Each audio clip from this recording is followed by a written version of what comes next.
जिथे अन्याय तिथे आमचा आवाज, अत्याचाराचा प्रतिकार. हिंदवी न्यूज.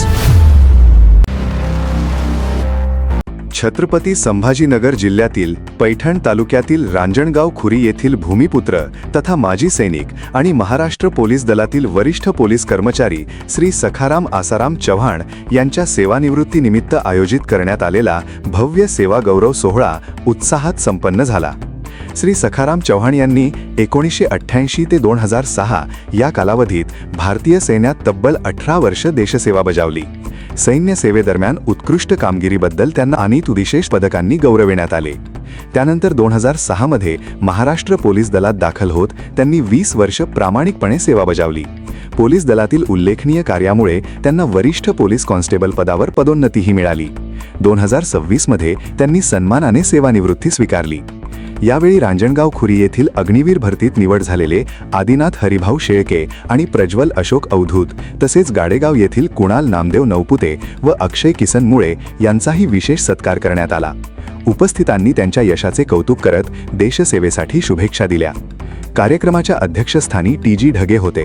प्रमुख पाहुणे म्हणून बिडकीन पोलीस स्टेशनचे पोलीस निरीक्षक निलेश शेळके उपस्थित होते. यावेळी गावातील सर्व माजी सैनिक, सरपंच, पोलीस पाटील, प्रतिष्ठित नागरिक, पत्रकार बांधव आणि ग्रामस्थ मोठ्या संख्येने उपस्थित होते. सखाराम चव्हाण यांच्या देशसेवा आणि जनसेवेतील उल्लेखनीय योगदानाचा गौरव करत चव्हाण परिवार तसेच रांजणगाव खुरी ग्रामस्थांच्या वतीने त्यांच्यावर शुभेच्छांचा वर्षाव करण्यात आला. हा सेवा गौरव सोहळा अभिमान, प्रेरणा आणि कृतज्ञतेच्या वातावरणात संपन्न झाला. काय सांगाल सर, आज या ठिकाणी तुमच्या गावामध्ये सत्कार झालेला आहे आणि भरपूर तरुण मंडळी तुमच्या हातून भरपूर आर्मीमध्ये, पोलीसमध्ये लागले असतील, तर काय सांगाल? सांगायचं म्हणजे सुरुवातीपासूनच मला देशभक्तीविषयी आवड आणि शाळेचा मुख्याध्यापक असल्यानंतर सर्वच मुलांना ती आवड निर्माण झाली आणि जास्तीत जास्त ग्रामीण भागातले विद्यार्थी असल्यामुळं, कोणत्या दुसऱ्या सुखसोयी नसल्यामुळं केवळ त्यांना शाळेमध्ये शिकवणं, खेळ घेणं, खो खो घेणं, कबड्डी घेणं, त्याच्यानंतर पुन्हा संध्याकाळी आणि सकाळी 2 वेळची पीटी घेणं, त्यांना रनिंग करायला लावणं, या गोष्टीच्या साध्य करता करता अत्यंत गरीब हालाखीची परिस्थिती असलेले जे मुलं त्यांनी देश सेवेसाठी मार्ग निवडला आणि ते देश सेवेसाठी रुजू झाले. तसेच आज जिल्हा परिषद शाळेमध्ये आपण बघत असतो, जिल्हा परिषद शाळेतले विद्यार्थी काही ना काही घडत असतात, शिक्षकही चांगले असतात, पण सरकार आता पाहिलं तर तेवढं जिल्हा परिषद शाळेत टाकायला विद्यार्थ्याचे पालक मागं पुढे पाहतात, तर काय सांगाल? जिल्हा परिषदच्या शाळेला साहित्य भरपूर आहे, सगळ्या गोष्टी आहे, पण जिल्हा परिषदच्या शाळेच्या सर्व शिक्षकांचं असं मनोधैर्य राहत नाही का प्रत्येक विद्यार्थी घडलाच पाहिजे. त्यांनी फक्त त्यांना असं वाटतं आपली बदली होते काय, आपलं 3च वर्ष राहिले, हा त्यांचा एक मानसिक दृष्टिकोन आहे. पण हा चूक आहे. आपण ज्या शाळेवर गेलो त्या शाळेमध्ये महिनाभर असो, 2 महिना असो, त्या ठिकाणी प्रामाणिकपणे जर विद्यार्थ्यांची सेवा केली आणि चांगलं अध्यापन केलं तर विद्यार्थी प्रत्येक प्राथमिक शाळेचे असो, माध्यमिक शाळेचे असो, सर्वच घडवतात. फक्त संस्थेचे विद्यार्थी जास्त का चांगले होतात का, संस्था ही एक गावामध्ये एकमेकांना संबंधित असतात आणि संस्थेच्या शाळा ह्या पुढारी लोकांच्या जास्त आहे, त्याच्यामुळे त्यांचं वर्चस्व राहतं. आणि केंद्रीय प्राथमिक शाळेचं थोडंसं कसं राहतं, शिक्षणाधिकारी हे महिन्यातून येत नाही, या वर्षातून एकदा तरी येतात फक्त. हा फरक आहे प्राथमिक शाळेचा आणि माध्यमिक शाळेचा किंवा संस्थेचा. काय सांगाल सर, आज गावकऱ्यांनी तुमचा सन्मान केला व आपली देश सेवा आपण केली, तर कसा अनुभव आला असेल आपल्याला? सर्वप्रथम माझ्या गावात माजी सैनिक, पोलीस, डॉक्टर हे खूप काही जास्त प्रमाणात आहे आणि गावातून जे आमच्यासाठी टाइम दिला, आमचा सत्कार केला, त्यांचे खूप खूप आभार. बाकी सैनिक सेवा करताना जे अडथळे आले किंवा गावकऱ्याचा जो सपोर्ट राहिला, कुठे असो, काश्मीरला असो, हिमाचलला असो, श्रीलंकेला बी गेलो होतो मी, त्यावेळेस बी येताना गावची जी आतुरता आहे ती सगळ्यात मोठी. तसेच तरुण पिढीला तुम्ही काय सांगणार? तरुण पिढीला एवढं सांगणार, व्यसनापासून दूर राहावे.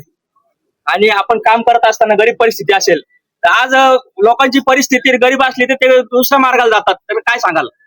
दुसऱ्या मार्गाला जाण्यापेक्षा मेहनत करणं अनिवार्य आहे. मेहनतीचं फळ कधी बी चांगलं मिळतं. काय सांगाल सर, या कार्यक्रमाला आपण आलात तर?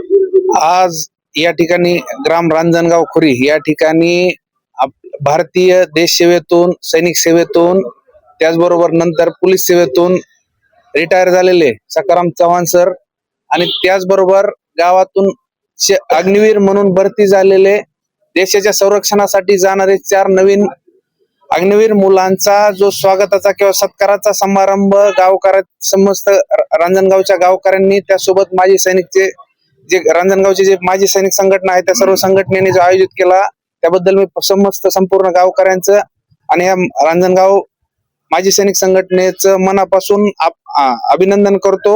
यामुळं भविष्यात देखील जे नवीन यासाठी प्रयत्न करणारे मुलं आहेत किंवा देश सेवेसाठी ज्यांची काही धडपड आहे किंवा त्यासाठी जे प्रयत्न करणारे मुलं आहेत त्यांच्यासाठी हा प्रेरणादायी उपक्रम आहे आणि या गावचा आदर्श इतर गावांनी देखील घेऊन अशाच प्रकारे कार्यक्रम आयोजित करावेत आणि जेणेकरून त्या मुलांना नवीन प्रयत्न करणारे जे 1-2 मार्काने हुकणारे मुलं आहेत त्यांच्यासाठी ती प्रेरणा मिळेल आणि जास्तीत जास्त लोक, जास्तीत जास्त मुलं, नवीन तरुणाई ही त्यासाठी प्रयत्न करेल.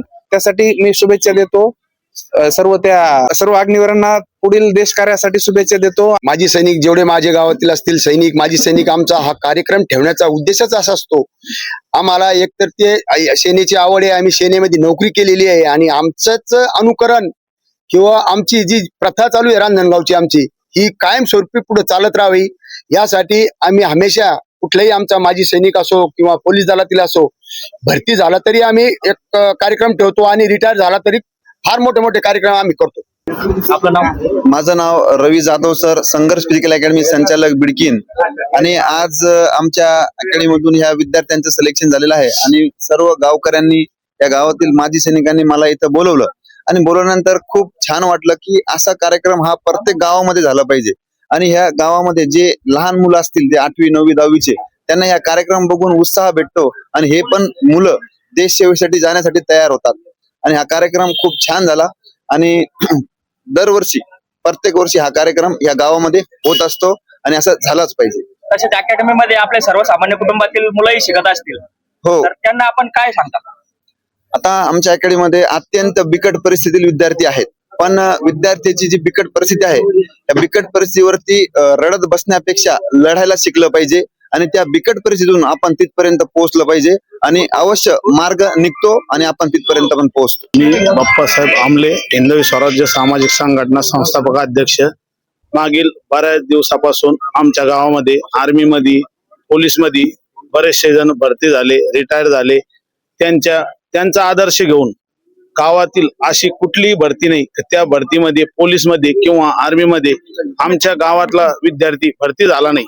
आणि दुसरी गोष्ट सांगायचं म्हणजे या तुमच्या चॅनलच्या माध्यमातून आम्ही जे पोलीसमध्ये भरती होतात किंवा आर्मीमध्ये भरती होतात, UPSC MPSC करतात, असे काही गरीब विद्यार्थी असन त्यांना आम्ही आमच्या संघटनेच्या माध्यमातून मोफत पुस्तक वाचण्यासाठी देतो. आणखीनही कोणी गरीब विद्यार्थी असन तर त्यांना आम्ही वाचण्यासाठी देऊ. एवढं बोलतो, 2 शब्द संपलो. काय सांगाल? आजचा हा जो कार्यक्रम आमच्या रांजणगाव खुरीमध्ये आयोजित करण्यात आला होता यामध्ये माजी सैनिकाचा या ठिकाणी गौरव सोहळा झाला. त्याचबरोबर नव्याने जे रुजू झाले अग्निवीर त्यांचा देखील या ठिकाणी मान सन्मान करण्यात आला. आमच्या गावची ही जी एक परंपरा आहे, ही पिढ्यानपिढ्या चालत आलेली परंपरा आहे. यामध्ये गावामध्ये जे काही सैनिक रिटायर होतात त्यांचं या ठिकाणी स्वागत केलं जातं व जे काही नवीन रुजू होतात त्यांचं देखील गावकऱ्यांच्या वतीनं मोठ्या उत्साहानं, हर्ष उल्हासाने स्वागत केलं जातं. ही परंपरा आमच्या रांजणगाव खुरीची आहे आणि ती अशीच भविष्यात देखील चालू राहील. काय सांगाल? आपणही पोलीस मध्ये आहेत आणि काही आपल्या गावातील आताच नागरिक अग्निवीर मध्ये लागलेले आहेत, काय सांगाल?